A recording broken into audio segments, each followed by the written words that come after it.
Welcome back to our Wild West story. Please subscribe and let's dive in.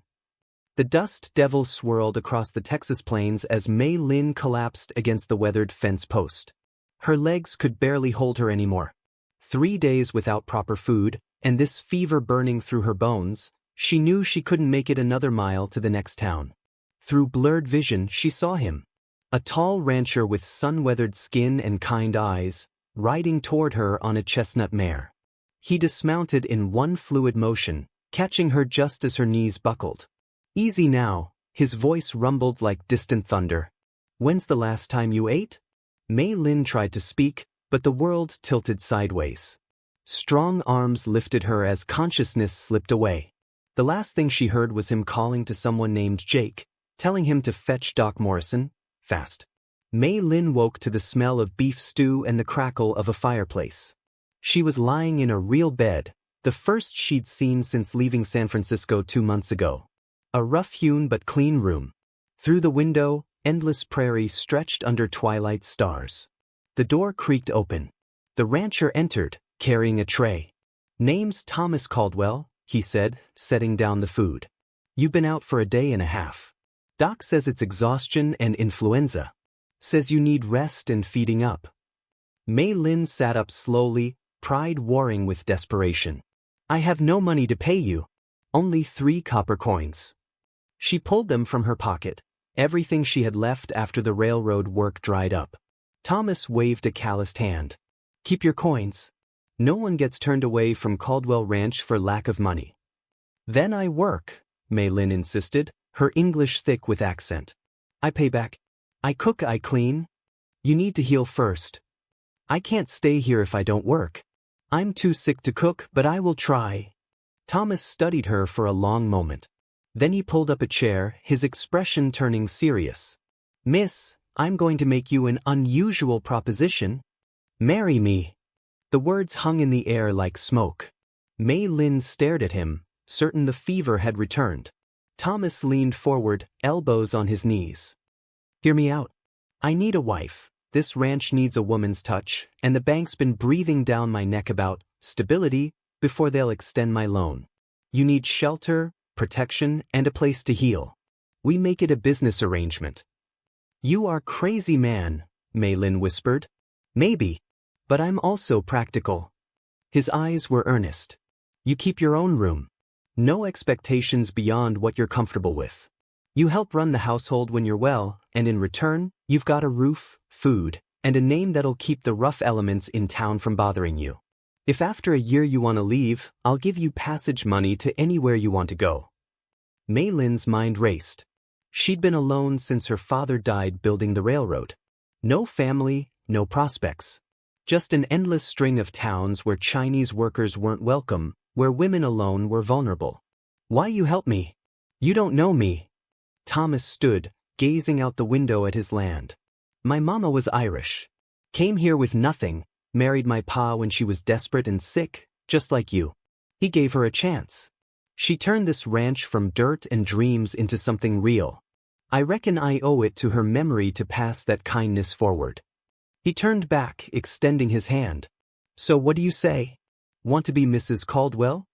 Mei Lin looked at his honest face, then at the 3 copper coins in her palm. Sometimes survival meant taking a leap of faith. She reached out and shook his hand. 2 months later, Mei Lin stood in the ranch kitchen, teaching Thomas's ranch hands how to make proper dumplings. She'd regained her strength, filling out the hollow places in her cheeks.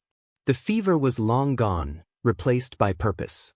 "No, no, Jake, you fold like this," she demonstrated, her hands quick and sure. The cowboy fumbled with the dough, making the others laugh. Thomas watched from the doorway, a smile tugging at his mouth. The marriage had been official but distant, just as he'd promised. Separate rooms, respectful boundaries. But something had shifted in recent weeks. The way she laughed at his terrible jokes. How he found excuses to be wherever she was working. The lingering glances across the dinner table. The trouble came on a Wednesday. Marcus Thornton, the banker's son, rode up with 3 men. He'd been sniffing around since hearing about Thomas's Chinese wife, making ugly comments in town. "Caldwell, I'm here to discuss your loan. And maybe see if this marriage of yours is legitimate, or just a fraud to get the bank's money. Thomas stepped onto the porch, jaw tight. But before he could speak, Mei Lin emerged, wiping her hands on her apron. You question my marriage? Her English had improved dramatically. You think Thomas need to lie? This ranch thrive because we work together. You see those cattle? She pointed to the healthy herd in the distance. You see this house? Clean, organized, profitable. You see those men? She gestured to the ranch hands, who'd stepped out, protective. They eat good food, they work hard, they loyal. This is real marriage, built on respect and partnership. Something you know nothing about, I think. Marcus's face reddened, but the hands were moving closer, hands near their holsters. Even the doc had ridden up, having heard the commotion. The lady's right, Doc Morrison called out. This ranch has never run better. The Caldwells are the real deal, Thornton. Now get off their land before you say something you'll regret. Marcus and his men retreated, but not before he shot Thomas a venomous look. This isn't over. That night, Thomas found Mei Lin on the porch, staring at the stars. You didn't have to do that, he said softly, joining her. Yes, I did. This is my home now. My name. My marriage. She turned to him, and in the moonlight, her eyes shimmered. When I agree to marry you, I think it just business. But somewhere it become real for me. You are good man, Thomas Caldwell. Best man I know. Thomas's heart hammered against his ribs. Mei Lin, I need to tell you something. That first day, when I found you by that fence, I told myself I was being practical.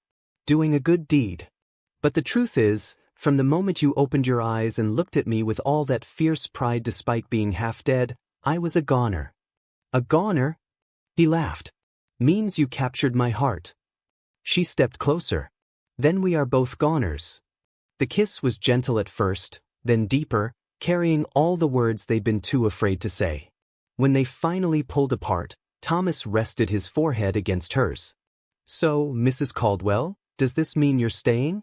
Not just for the year, but maybe longer. Mei Lin smiled, the expression transforming her face. I think maybe forever. After all, I am still too sick to cook anywhere but here. You're the best cook in 3 counties. Shoo, don't tell anyone. I have reputation to maintain.